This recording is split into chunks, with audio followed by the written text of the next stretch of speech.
Hindi nawawala sa classroom ang mga estudyanteng matigas ang ulo at hindi nakikinig sa mga guro.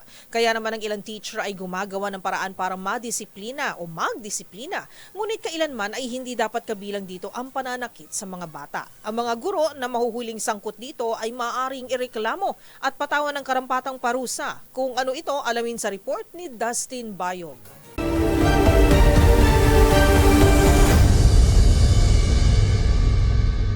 Tunay na ang pagdidisiplina sa mga estudyante ay tungkulin ng mga guro. Bahagi ito na sinumpaan nilang trabaho na ituwid at turuan ng magandang asal ng mga bata at kabataan.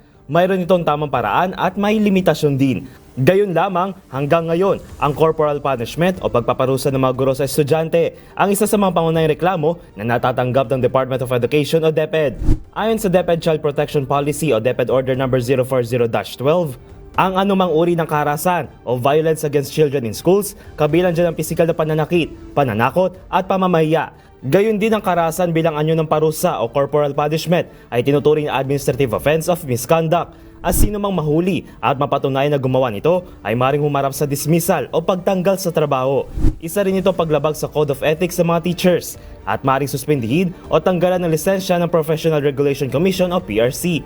At sa ilalim ng Republic Act No. 7610 o ang Special Protection of Children Against Child Abuse, Exploitation and Discrimination Act. Ang guro ay maaaring makulong ng 1 buwan hanggang 12 taon, depende sa epekto o pinsala na inidulot ito lalo na sa kalusugan ng mag-aaral at sa edad ng estudyante. Kaya kung mayroon pa kayo nakitang ipinagbabawal na akto o mayroon kayong reklamo, itag nyo kami sa DZRH. Hoy, bawal yan!